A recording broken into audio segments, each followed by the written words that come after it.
from a youth to study the economic, the political, the religious system, and the forerunners of what the Antichrist is doing. And it's like a really behind-the-scenes interview. Gary, I'm very intrigued.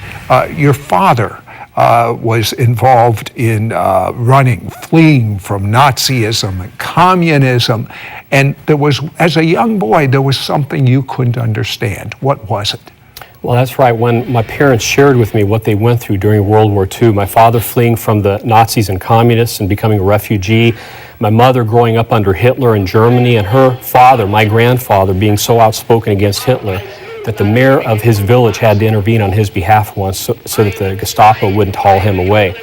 And growing up and hearing about these stories, I thought, how could that have happened in Germany and the surrounding areas where there were so many Christians at one time? You know, I've often wondered that, but you know, there really is a spiritual blindness that can come on people. Definitely, and being aware of that and understanding that by 6th grade, I remember making a commitment in my public schoolroom in Kettering, Ohio, that if anything were to ever happen in this country, like what happened in Europe during Hitler's day, that I would take a stand for what is right regardless of the cost. And I remember very clearly praying that prayer, and it was during a world history session in 6th grade. And I never thought that the Lord would take me up on that someday. But that was it was literally a vow that you made. And I think if you knew what you were into right now, you may not have made that vow. And your training was really very, very interesting. After college, you were the European Middle East Trade Specialist for the state of Indiana. And you went to, how many was it? 30 different countries, including Israel, and this was preparing you for what you were called to do.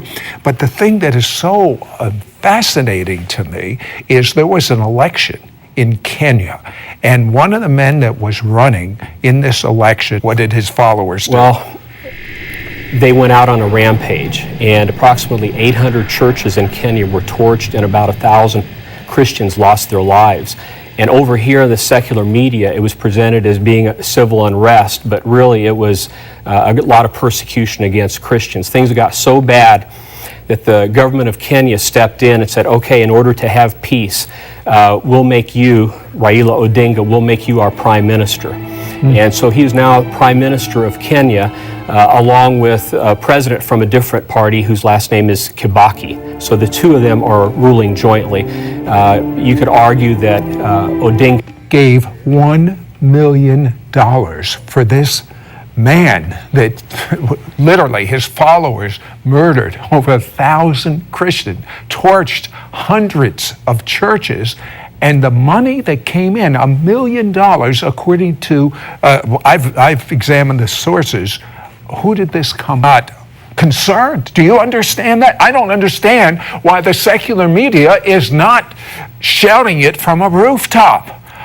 But you know, you've gotten into trouble because of this vow that you've made many times. For instance, you found there was a new currency system being set up in the early 80s for the United States of America, and you were warned not to talk about this sort of thing. Explain.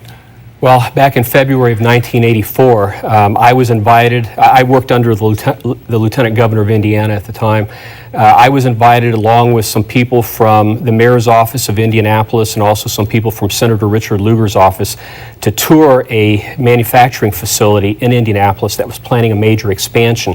And after taking the tour, we discovered the reason they were planning to expand was because they were to print the new printing presses that would be printing the new U.S. currency. So, of course, our natural question was, what new U.S. currency? Right. You know, we all work for the government. We didn't know anything about it. And so I began doing some digging into it at that time. And, of course, that new currency began to come out in 1996. So we found out about this some 12 years before it actually happened.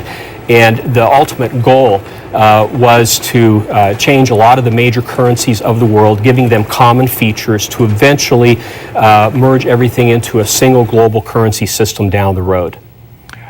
But I understand this cost you your job. Why? Well, that and a number of other things that happened as well that I began to take a stand on. And I spoke out against some of these things as tactfully as I could for about 10 months or so. And then in April of 1985, I was given an ultimatum by a superior telling me that I needed to keep quiet about this or else risk losing. Hello, Sid Roth here with Gary Carr, and we're finding out. Well, this organization has as its goal to lay the foundation for an ultimate world government system. And they have held mock sessions of a world parliament. They're calling it the Provisional World Parliament.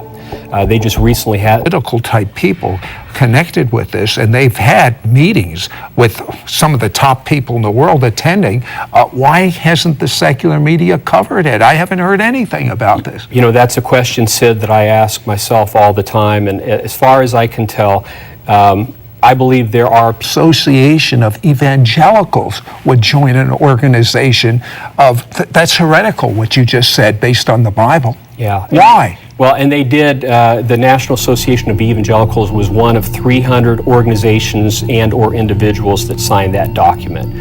And I believe there is a trend in America today within Christianity to do this because it's where Christianity, Judaism have their roots. Islam also has a strong hold there.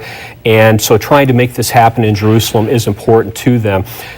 Tony Blair has gone so far as to establish the Tony Blair Faith Foundation, which is actually an interfaith foundation. In his own words, he has come out and stated that he is devoting the rest of his life to unifying the world's religions. Okay, you expose the names of prominent Christians that are deeply involved in this. I don't understand how a real Christian could ever be deeply involved in this.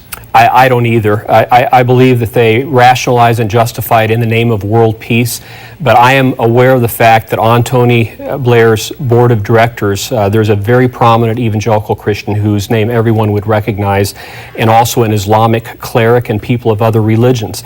And again, if it simply has to do with reaching out to people of other faiths with the truth of Jesus, that's one thing.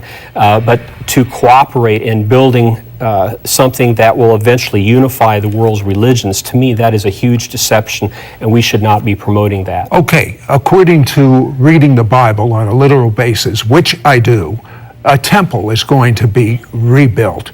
Gary, you have some fascinating information about this. Tell me. Well, again, in order to rebuild that temple, people have wondered over the years, how in the world is this ever going to happen, considering all the contention on the Temple Mount? And we don't know for sure how it's going to happen, but there are some signs of how it could happen. The leading Muslim writer in the world right now, a man who has over 65 million copies of his books in print, his name is Adnan Oktar. He writes under the pen name Harun Yahya, is himself calling for the rebuilding of the temple, but he calls it a masjid or mosque or a palace. And he believes this would be a great thing where people from around the world of different religions could come together and worship there. Yeah, but Jewish people would never accept. And when this information is revealed, you can see things are really speeding up rapidly. And the Bible says, I'd rather you be hot or cold. If you're lukewarm,